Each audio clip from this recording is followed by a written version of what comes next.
More Florida voters will soon be purged from the rolls. That's after the state was granted access to a federal citizenship database over the weekend.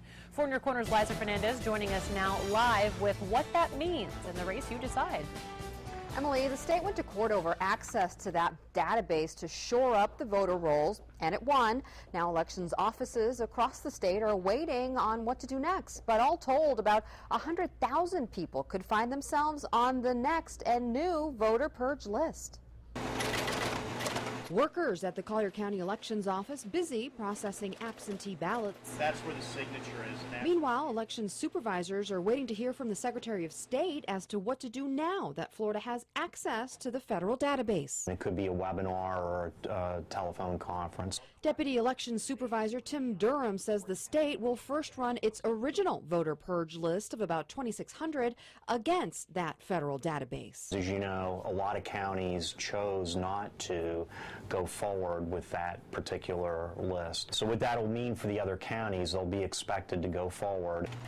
Even though Collier did verify the original voter purge list, the federal database may show some voters were wrongly purged. There's a possibility that maybe 1 or 2 of the people that Collier processed will end up being proved naturalized citizens. And now that the state has this new info, it will drop another new and improved voter purge list. Maybe the new database could have 100,000 or 90,000, or hard to say. But now election supervisors are more confident they're weeding out the right people. The last thing in the world we want to do is question a newly naturalized citizen's status. Very often, as soon as they become citizens, one of the first things they do is register to vote.